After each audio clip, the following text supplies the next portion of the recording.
Assalamualaikum warahmatullahi wabarakatuh. Nama saya Aurela Zahranata dari kelas 12-6. Di sini saya akan mempresentasikan jawaban remedial tugas kimia organik. Untuk pertanyaan nomor 1 yaitu contoh pelarut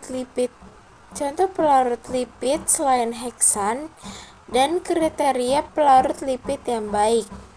Jawabannya yaitu kloroform, benzen, toluen, silol, dan ether. Kriteria pelarut lipid yang baik yaitu nonpolar, memiliki daya larut yang tinggi terhadap lipid, tidak bereaksi dengan lipid, yang berarti tidak menyebabkan oksidasi lemak, hidrolisis trigliserida, dan perubahan struktur kimia. Dan yang terakhir, mudah dipisahkan setelah ekstraksi, yaitu pelarut yang ideal memiliki titik didih yang rendah, sehingga mudah diuapkan dan dipanaskan dari lipid setelah ekstraksi selesai. Karena lipid adalah biomolekul yang larut dalam pelarut nonpolar, karena banyak memiliki ikatan C single bond C dan C single bond H yang merupakan ikatan nonpolar di dalam strukturnya, yang membuat lipid secara keseluruhan juga bersifat nonpolar. Hal ini dikarenakan terdapat sebuah prinsip, yaitu like dissolve like. Lipid yang nonpolar akan larut dalam sifat pelarut yang sama, yaitu nonpolar. Selain heksan, lipid juga dapat dilarutkan dengan kloroform, benzen, toluen, silol, dan ether. Pertanyaan yang kedua yaitu sebutkan 4 sifat kimia trigliserida. Yang pertama ada hidrolisis. Trigliserida dapat mengalami hidrolisis oleh air. Hidrolisis sendiri adalah pemecahan senyawa kimia kembali menjadi penyusunnya. Pada hidrolisis digunakan katalis asam atau enzim. Pada hidrolisis juga akan menghasilkan penyusun trigliserida seperti gliserol dan fatty acid. Ketika trigliserida direaksikan dengan air dan ditambahkan katalis asam atau enzim, akan menghasilkan produk fatty acid dan gliserol. 3 fatty acid dan gliserol. Yang kedua ada hidrogenasi, yaitu reaksi pemutusan ikatan rangkap dengan reaksi adisi dan digunakan gas H2 atau hidrogen. Katalis yang digunakan yaitu logam transisi seperti PT atau Ni yang biasa digunakan. Hidrogenasi adalah mengubah minyak tak jenuh atau double bond menjadi jenuh single bond, sehingga akan merubah minyak dari padat menjadi cair.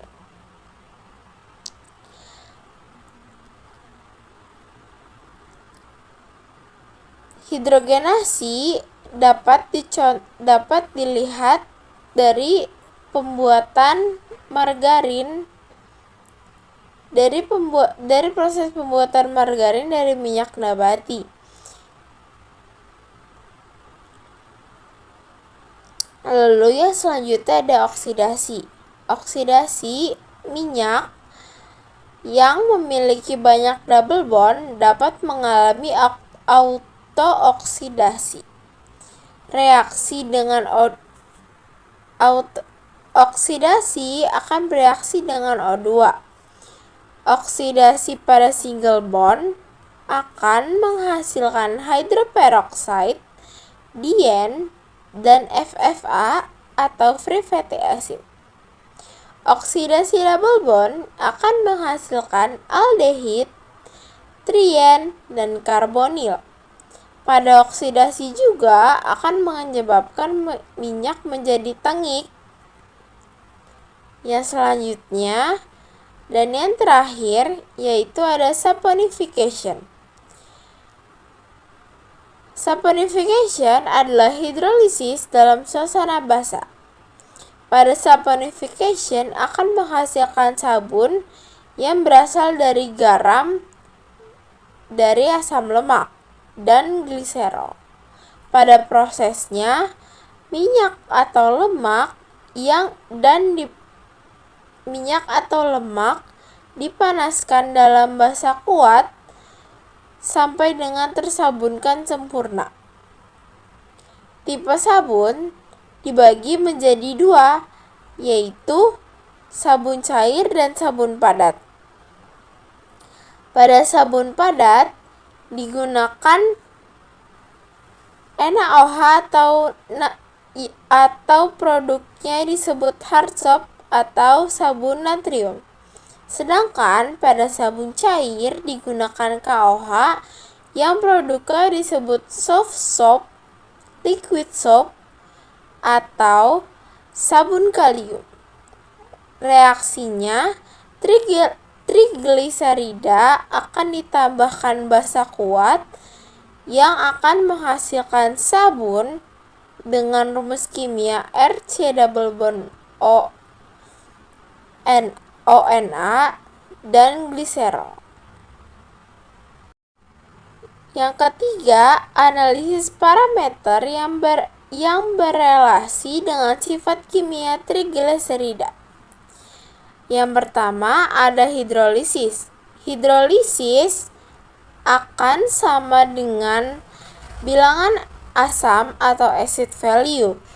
Trigliserida dapat mengalami hidrolisis akibat air, enzim, atau asam, sehingga akan menghasilkan gliserol dan asam lemak bebas. Bilangan asam menghitung jumlah basa yang diperlukan untuk menetralkan asam lemak bebas dari hasil hidrolisis dalam 1 gram minyak atau lemak dengan rumus kimia acid value yaitu sama dengan miligram KOH per 1000 gram atau volume dikali normalitas dikali BST KOH per gram sampel. Pada sifat kimia hidrolisis yang berelasi dengan bilangan asam atau acid value akan menunjukkan kualitas. Jika acid value-nya tinggi, maka kualitasnya rendah. Yang kedua, ada oksidasi. Oksidasi akan sama dengan bilangan peroksida atau peroxide value. Asam lemak yang tidak jenuh pada trigliserida mudah bereaksi dengan oksigen, sehingga akan membentuk peroksida dan hidroperoksida. Bilangan peroksida menunjukkan jumlah senyawa peroksida atau oksidasi tingkat pertama pada minyak yang terbentuk dalam minyak atau lemak. Pada peroxide value digunakan rumus volume penitar dikurangi volume blanko dikali normalitas penitar dikali BSTO2 per gram sampel kali 1000. Dan terdapat juga bilangan anisidin atau anisidin value. Bilangan ini yang menunjukkan bahwa pengukuran aldehid hasil oksidasi lanjutan minyak dalam minyak. Dengan grafik hubungan antara oksidasi dan waktu. Anisidin value akan menunjukkan aldehid dan peroxide value akan menunjukkan hidroperoksida. Pada anisidin value menunjukkan bahwa kualitas, peroxide value menunjukkan kualitas suatu minyak. Jika peroxide value-nya tinggi, maka kualitasnya rendah. Ada pula peroxide value-nya rendah, maka kualitasnya dapat ditentukan dengan anisidin value. Bisa jadi anisidin value-nya tinggi, maka kualitas suatu minyak rendah. Dan jika anisidin value-nya rendah, maka kualitas minyaknya masih layak digunakan. Dan selanjutnya ada hidrogenasi. Hidrogenasi akan berkesinambungan dengan bilangan iot atau iodine value. Hubungan dengan reaksi adisi pada ikatan rangkap. Asam lemak tak jenuh dalam trigliserida memiliki ikatan rangkap C double bond C yang dapat mengikat iodin, sehingga menjadi C double bond C plus I2 jadi CH mengikat I dan mengikat CH. Bilangan iodin adalah jumlah gram iodin yang dapat diikat oleh 100 gram minyak atau lemak dengan memutuskan ikatan rangkap pada minyak, sehingga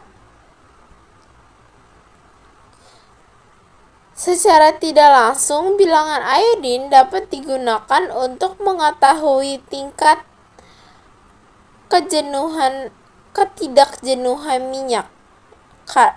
Hal ini menunjukkan banyaknya jumlah ikatan rangkap yang terdapat dalam minyak. Jika bilangan iodinnya tinggi, maka banyak memiliki ikatan rangkap yang berarti tak jenuh. Sedangkan jika bilangan iotnya rendah, maka memiliki sedikit ikatan rangkap yang berarti jenuh.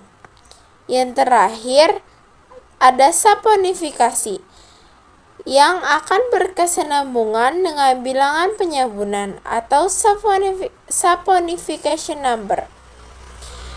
Trigliserida dengan basa kuat NaOH atau KOH yang digunakan akan menghasilkan garam asam lemak atau sabun dan gliserol. Bilangan penyabunan adalah mengetahui jumlah miligram KOH yang dibutuhkan untuk menyabunkan 1 gram minyak atau lemak. Dengan mengetahui bilangan penyabunan, maka dapat ditentukan berat molekul minyak atau panjang rata-rata rantai asam lemak. Jika nilai saponification-nya tinggi, maka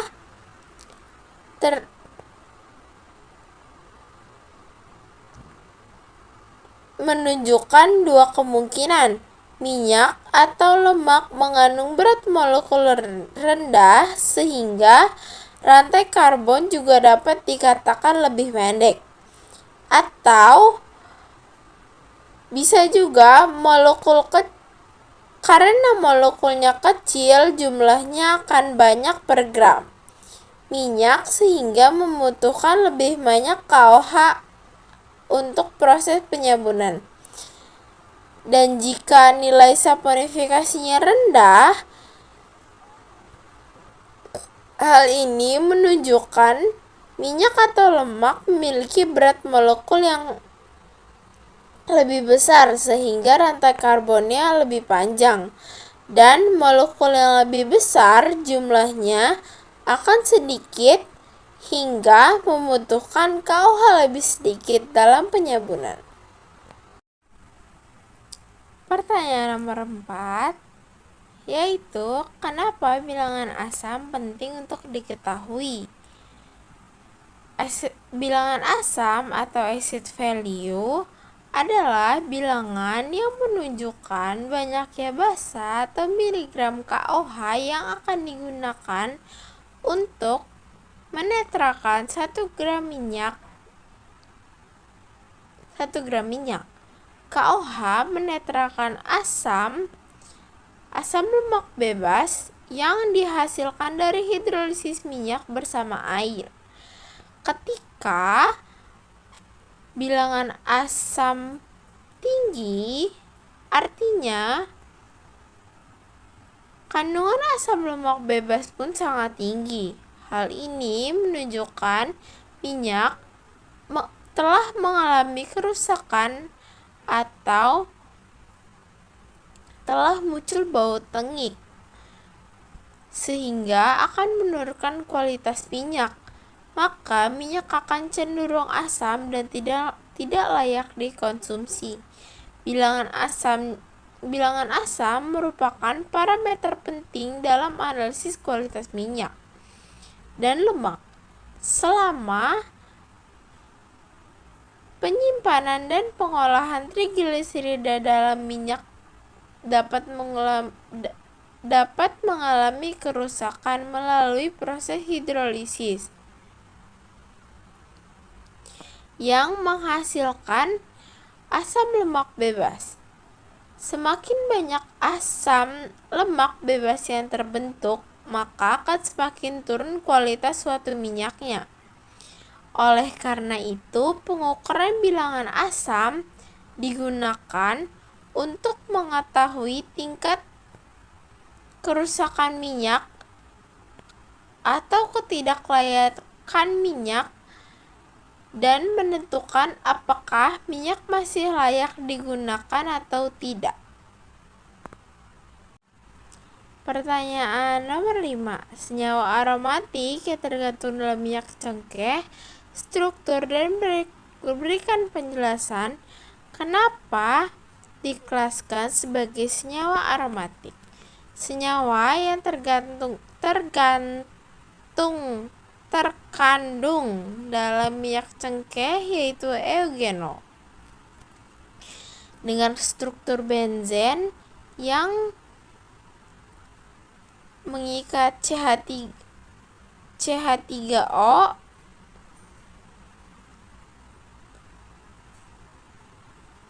propil dan hidroksil. Minyak atsiri tersusun dari terpen atau terpenoid dan aromatic compound. Namun, eugenol bukan termasuk kelas terpen atau terpenoid karena jumlah C-nya bukan kelipatan 5 atau isopren. Eugenol termasuk ke dalam senyawa aromatik karena beberapa alasan. Yang pertama yaitu karena memiliki struktur siklik atau cincin tertutup.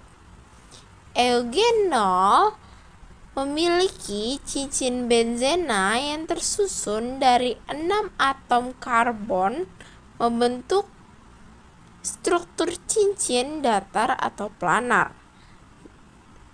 Alasan yang kedua yaitu memiliki ikatan pi yang terkonjugasi pada struktur terdapat ikatan rangkap dan tunggal yang tersusun bergantian atau terkonjugasi, sehingga elektron pi dapat terdelokalisasi. Alasannya terakhir yaitu karena memenuhi aturan Hackel atau 4n+2. 6 elektron menjadi 4n+2 sama dengan 6. 4n sama dengan 4. N sama dengan 1, yang berarti aromatik atau bulat. Pertanyaan selanjutnya, pertanyaan nomor 5, yaitu tentang protein dan fungsi protein. Protein adalah makromolekul yang disusun terdiri dari satu atau lebih rantai polipeptida. Rantai polipeptida adalah rantai polimer yang tersusun dari asam amino sebagai monomer yang dihubungkan oleh ikatan peptida. Struktur protein terbagi menjadi 4, yaitu primary, secondary, tertiary, dan quaternary. Protein memiliki 2 fungsi utama, yaitu struktural dan fungsional. Pada struktural, protein berfungsi sebagai penyusun tubuh. Contohnya, ada kolagen yang terdapat di kulit, tulang, dan otot, serta ada elastin yang terdapat di kulit. Dan fungsi yang kedua yaitu fungsional. Protein berfungsi dalam aspek metabolisme. Yang pertama, ada enzim. Protein berfungsi sebagai katalis pembentuk suatu molekul yang dibutuhkan secara spesifik. Contohnya pada tripsin. Yang kedua, ada hormon. Protein berfungsi untuk menyampaikan informasi yang dibutuhkan oleh tubuh. Contohnya, adrenalin, insulin, dan oksitosin. Yang ketiga, ada antibodi. Protein berfungsi untuk merespon molekul asing bagi tubuh seperti bakteri dan virus. Contohnya gamma globulin. Yang keempat, ada storage. Protein berfungsi untuk menyimpan molekul spesifik dan akan dikeluarkan ketika dibutuhkan. Contohnya, whey protein dan albumin.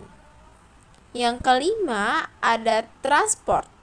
Protein berfungsi untuk membawa molekul spesifik pada tubuh. Contohnya, hemoglobin untuk membawa O2 dalam darah, dan lipoprotein yang membawa lipid dalam tubuh.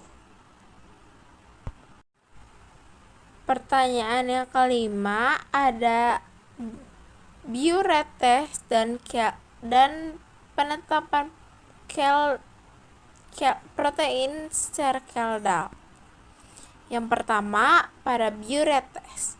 Biuret test yaitu analisis kualitatif untuk mengetahui ada atau tidaknya suatu protein dalam suatu sampel. Uji Biuret adalah metode kualitatif yang digunakan untuk mendeteksi keberadaan protein berdasarkan adanya ikatan peptida seperti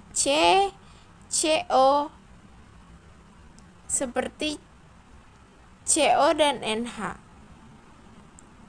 dalam protein.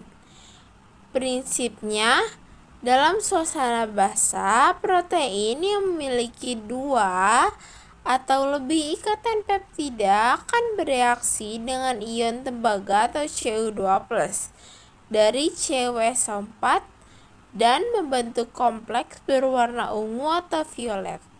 Dengan reagen yang digunakan yaitu CuSO4, NaOH atau KOH, dan kalium natrium tartrat.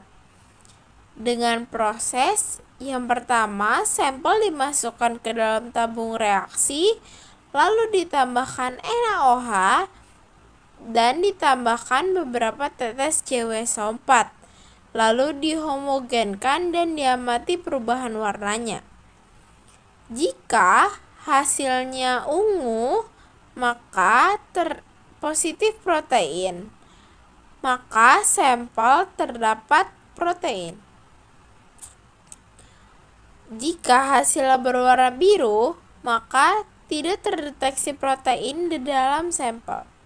Yang kedua, ada Kaldal Method, yaitu analisis kuantitatif untuk menentukan jumlah atau kadar protein dalam suatu sampel.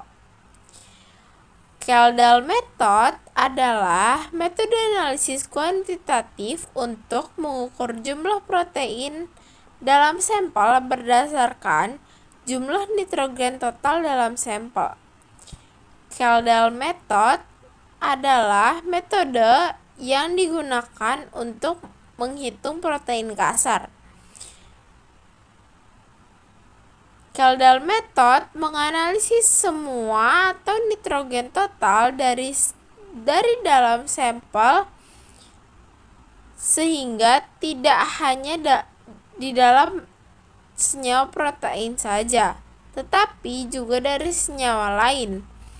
Namun, hal ini dianggap oleh persenyawaan lain menyumbang kadar nitrogen dalam jumlah sedikit.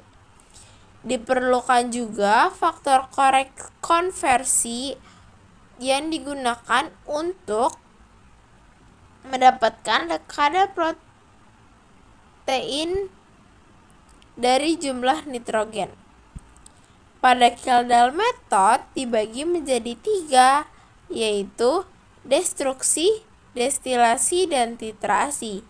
Pada proses destruksi adalah proses pemecahan senyawa organik menjadi anorganik, yaitu senyawa kompleks menjadi sederhana.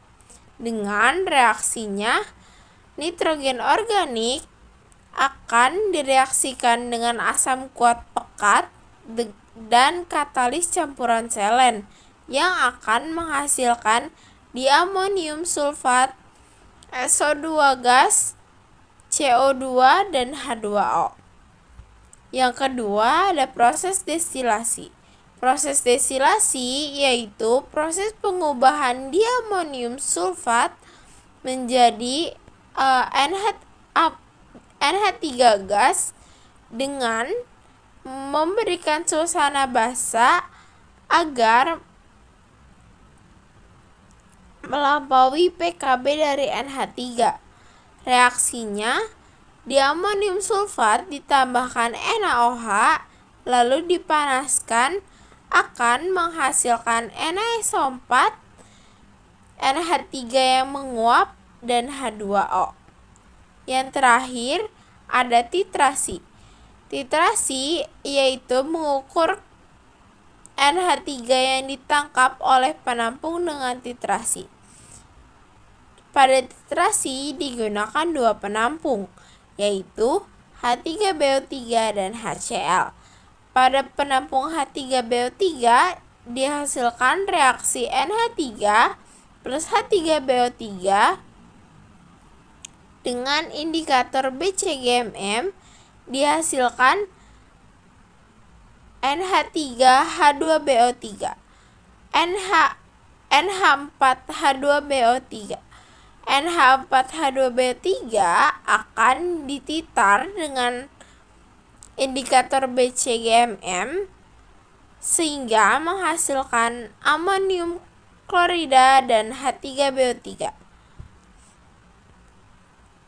Pada penampung HCl, terjadi reaksi NH3 plus HCl berlebih dengan penambahan indikator BCGMM menghasilkan NH4Cl dan HCl sisa. HCl sisa akan dititar dengan NaOH menghasilkan NaCl dan H2O. Protein mengandung unsur nitrogen sekitar 16% dari berat protein. Metode Kjeldahl mengukur jumlah nitrogen total lalu dikonversi menjadi kadar protein dengan FK. Protein yaitu persen nitrogen dikali 6,25. 6,25 didapatkan dari 100% berat sampel dibagi dengan 16% berat nitrogen dari seluruh berat protein. Pertanyaan nomor 8. Kenapa benzen stabil? Karbon pada tiap benzen memiliki hibridisasi atom sp2. Sebab setiap atom memiliki double bond. 6C akan dapat terhibridisasi menjadi 1s2, 2s2 dan 2p4. 2s2 dan 2p4 yaitu hibridisasi atom pada kurit terluar. 1H sama dengan 1s1. Diagram terhibridisasi, semakin tinggi energi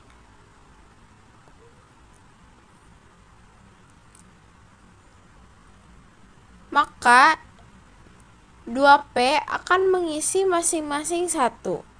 Sehingga pada keadaan dasar atau ground state, 2S akan memiliki satu kamar yang berisi 2. Sehingga terjadi promosi elektron yang akan terbagi menjadi 1 pada setiap kamar dan terjadi hibridisasi satu orbital S dan 2 orbital P, sehingga menjadi spp dengan 3 orbital hibrida sp2.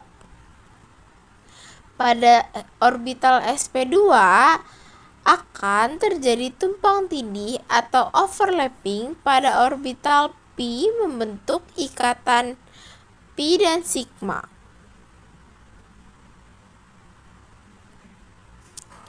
Benzen memiliki ikatan rangkap 2 pada setiap karbon, sehingga semua karbon akan mengalami hibridisasi pada orbital P.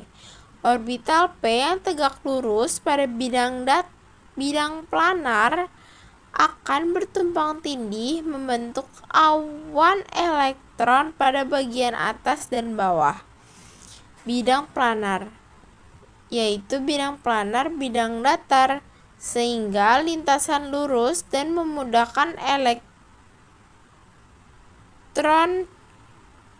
berpindah-pindah. Akibatnya, ikatan tunggal dan ikatan rangkap 2 yang berselang-seling pada struktur akan bertukar di sekeliling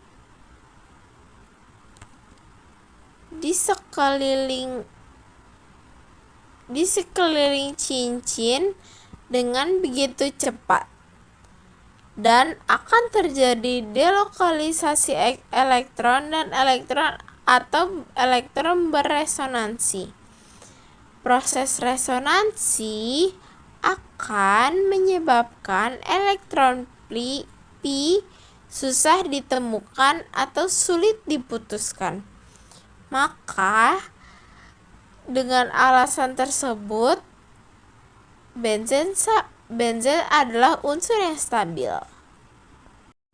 Pertanyaan yang terakhir yaitu, kenapa senyawa aromatik sangat penting untuk industri farmasi? Senyawa aromatik sangat penting untuk industri farmasi karena banyak obat modern yang mengandung cincin aromatik sebagai bagian dari struktur kimianya. Alasan yang pertama yaitu memberikan kestabilan molekul obat. Karena cincin aromatik memiliki kestabilan yang tinggi akibat delokalisasi elektron pi. Sehingga kestabilan ini membantu obat tidak mudah terurai selama penyimpanan, memiliki unsur simpan yang lebih panjang, dan tetap aktif hingga digunakan oleh pasien. Contohnya aspirin, paracetamol, dan ibuprofen. Alasan yang kedua, meningkatkan aktivitas biologis obat. Cincin aromatik dapat berinteraksi dengan reseptor atau enzim atau protein target dalam tubuh melalui berbagai interaksi atau interaksi intermolekul seperti interaksi hidrofobik, ikatan hidrogen, dan interaksi pi ke pi. Interaksi tersebut membantu obat berikatan lebih kuat dengan target biologis sehingga efek terapinya akan meningkat. Alasan yang ketiga yaitu mempengaruhi sifat fisika dan kimia obat. Keberadaan gugus aromatik dapat mempengaruhi kelarutan obat,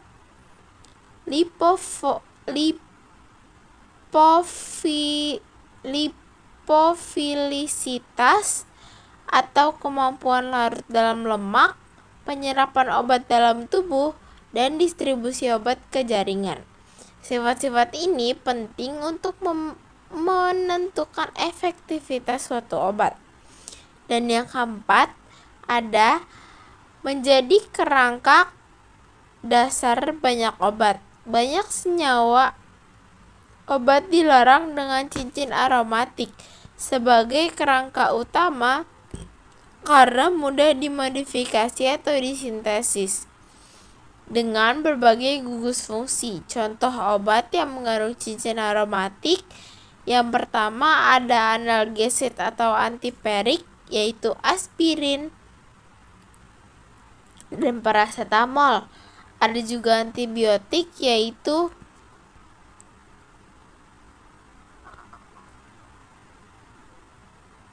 chloramphenicol dan sulfonamida.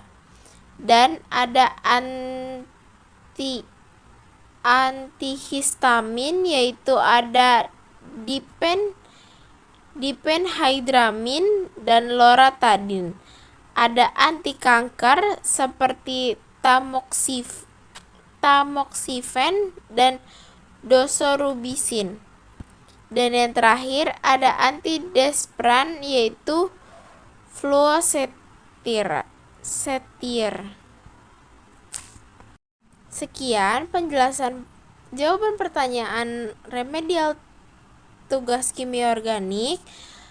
Wassalamualaikum warahmatullahi wabarakatuh.